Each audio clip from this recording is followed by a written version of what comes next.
the refugee camp within 24 hours. But you don't want to hear that story. To be honest, I only remember the very end, when I found the golf cart and drove it back to the camp and carried her out to it half dead. And now here we are back in our hometown, which, like I said, is really not a town at all anymore, but a black scar stretching out as far as the eye can see on the dead body of the earth. And she's getting the machine out of the back of the golf cart and setting off to find those mirrors, and I'm zipping up my jacket and retrieving the pickaxe and the shovel, giving her time to plant the brightly colored T's that tell us where to dig. A good 2 hours and 6 rearview mirrors, 12 hubcaps, and what looks to be one carburetor later, we remember we're hungry. That's what I've always loved about metal detecting. You enter a kind of deep time that's hard to come back from. Unlike people in places, metal lasts. It may be buried and forgotten and sometimes rusted or twisted beyond recognition, but it lasts. She's fired up now and she wants to keep going because she knows after we each have to turn the machine over to me and take up the pickaxe and the shovel. That's our deal. But I remind her how important it is to keep up our strength, at least until the pile's big enough. So we get in the cart and head for the underground vault that's been in my family for ages, as long as the creaky wooden house that once stood over it, which is where we keep our foodstuffs and water now. Driving through the rock and ash past the occasional hulk of a melted truck or SUV, I have a hard time believing here once stood a town like our town, with a nice little post office and a falling down school, and a line of storefronts that were always changing hands. It's hard to believe, too, that just beyond the town there were dunes with green dune grass, and beyond the green dune grass a wide sandy beach, and a big blue lake that was clean enough most days to swim in. I'm not sure I do believe it anymore, and I know she doesn't. Our memories have become a kind of dream. She's the one who notices the dirt and ash we covered the vault with have been displaced and the lock's been tampered with. Someone's been banging at it, trying to get in, she says. And when I tell her she's imagining things, she says, "Look," and points to the scratches. An animal was here, I say, a raccoon or something else with claws. "Come on," she says. "When was the last time you saw a raccoon?" "Well, they didn't get in," I say. "They won't get in. That's a high-security lock." "Yes," she says, "but who?" And lifts up her mosquito netting and peers around. I say the more important question is how. How'd they know it was down there in the dirt? Her eyes light up, and she lets the netting drop, and I can't see them anymore. "It was someone from the club," she hisses. I can see her body go rigid with anger, even through all those layers. "Oh, come on, be real," I say. "You think there's someone else out here with a metal detector?" "Think it," she says. "I know it. I'll bet it's Charlie Ross." "Why Charlie Ross?" I ask, and she says, "Because he's just weasel enough to steal our food." She's had it in for Charlie ever since he challenged me for the club presidency and then took half the club with him when he didn't win.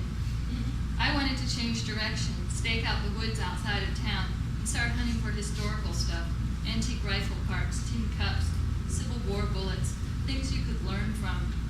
But Charlie and his people wanted to stick with small change and the occasional rare coin, although the town was pretty fished out by then. Bottom feeders, she called them, and it really bothered her because she'd made a lot of sandwiches for those people. "So we got a reading," I say, "supposing it even is Charlie. He doesn't know what's in the vault." Just then she spots a red poker chip on the ground. Some people use poker chips instead of T's to mark where to dig, and gives a little laugh. "Susie and Larry Bravo," she says through her teeth. And I say, "Come on, they're not the only ones on the planet that use chips." "The bottom feeder," she says triumphantly, "they're back." "Well, where are they at then?" I say. "Get in," she says, taking the wheel of the cart. "Let's go for a ride." "So long as it ends up back here," I say with a shrug. "I'm hungry." She doesn't answer, just steps on the accelerator, and even though the cart is solar powered, and like I said, there's not much sunlight these days, it gets going at a pretty fast clip, and soon we're careening around all over the place. Because let's face it, she's never been a very good driver, added to the fact that we're off-roading in a golf cart with only our 2 headlamps to light the way. But she's sure someone's out there, Charlie or Susie or Larry, or Charlie and Susie and Larry. So we have to circle round and round for hours, charging at shapes in the dark. "Hey," I say finally, "hey." At first I don't think she hears me, or really I think she's ignoring me. But slowly the cart comes to a stop, and then she's just sitting there staring into the darkness. I turn to look at her, and my headlamp lights up the tears dotting her mosquito netting. Nudging her gently, I say, "Let me drive." And then she's back at it, saying saying, nobody's ever going to come. We're going to die here. I wish I'd died when the kids did. I wish we both died then and gotten it over with. What kind of monsters outlive their children? But she gets out as she's talking, and I move over, and she climbs back in on the other side.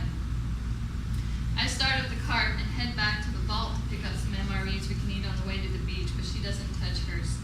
When we get there, she sits in the cart on the boardwalk while I unload the auto parts and take them down to the water's edge, carefully stacking up the big pieces and placing the mirrors all around to reflect the light from every angle when it comes. The pile's really starting to take shape now, a towering shape that looks purposeful, even though it's not, maybe because of the materials. A shape that makes you want to get closer, close enough to understand, or at least that's what I'm hoping.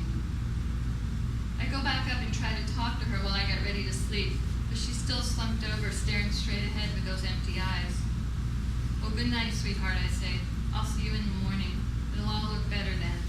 And I put my feet up on the dash and pull my hat down low over my face to keep out the rain that drives in under the canopy.